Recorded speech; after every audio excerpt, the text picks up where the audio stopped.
Here's your money briefing for Tuesday, August 8th. I'm J.R. Whalen for the Wall Street Journal.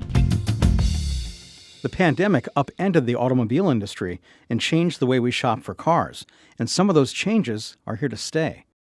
Wall Street Journal reporter Ryan Felton joins me from Detroit. So Ryan, we saw inventories tighten up during the pandemic, and that drove prices significantly higher. The average price jumped more than 35% from 2019 to the end of last year. But now that supply chain issues are easing, will we see prices come down? In the near term, the answer is no. The general consensus is what we're probably going to see is just more of like an evening out of prices. They're not going to come back down as fast as they shot up, but the sense is that they're starting to level off with respect to new car prices.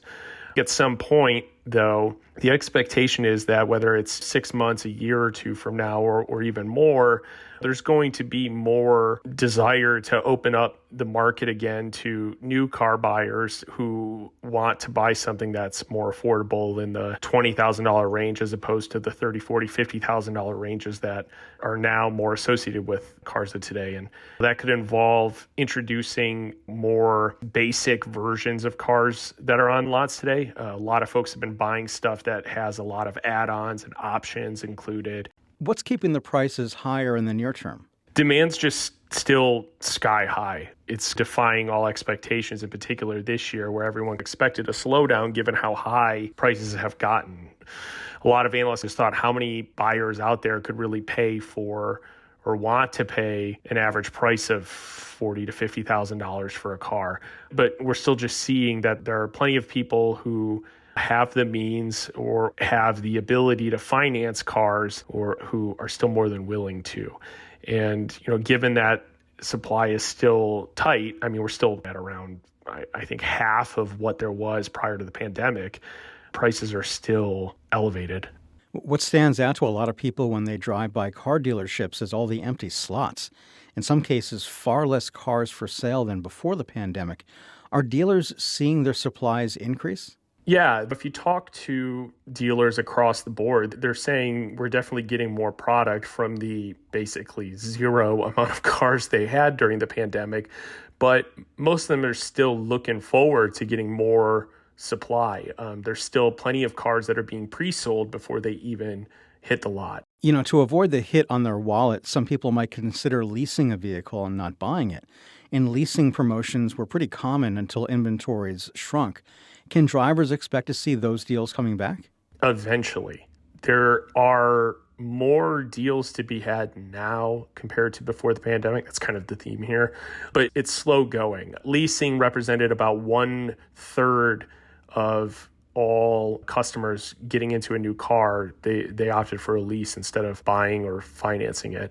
That number dipped below 20% for the last few years and only recently just climbed back over 20%. So it's still significantly depressed compared to what we were seeing before the pandemic.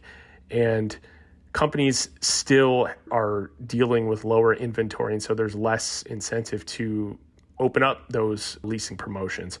So leasing deals still, while in some cases are better than financing, or at least just better in the sense of being more affordable, they're still just not as commonplace as they were. And one of those options could be a used car, but they didn't escape the grip of inflation either. What can people in the market for a used car expect? Used cars were turbulent and chaotic for a while, and inventory, like new cars, inventory for used cars is still quite depressed. The drop in sales was something like 2 million less year over year. One of the reasons for that is that smaller number of leases. So used car pricing has tapered off in terms of not wildly increasing the way that we had been seeing over the last couple of years.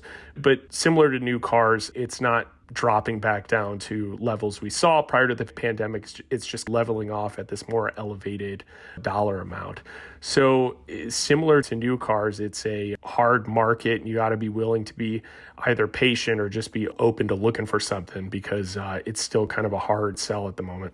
You've mentioned leveling out and evening out after the changes that the pandemic caused when it came to sales and prices and inventories and parts available.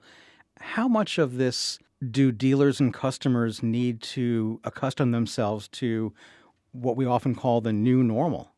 there's going to be a new normal in the sense that cars, at least for the near future, the next few years, they are just more expensive.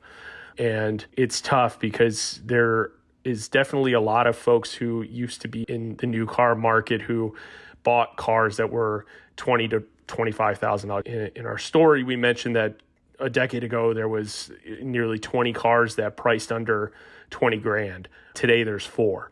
So it's tough because there are people who are in the market for that kind of price range, and the options are just so limited. There's some signs that they're stressed, but at least for now, I think the expectation is that things are just going to be a little bit more expensive. Gee, that's pretty pessimistic for people's budgets. Any good news out there? Yeah, I hope so. The sense that I got in talking with analysts and folks who watch this industry is that at some point, there's almost certainly going to be some automaker or some brand that bites and starts to provide more promotional financing deals or leasing deals to try to capture more of the market, or introduce more entry-level models to go after a larger share of the market. And the sense was when someone finally does bite and really makes a big play for that, it's just going to goad everyone else into doing the same sort of thing.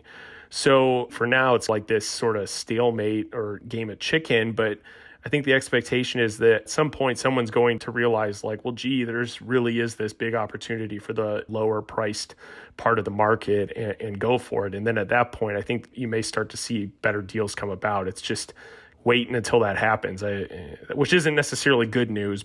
So for somebody looking to buy a car soon, maybe this weekend or next month, anything they should avoid?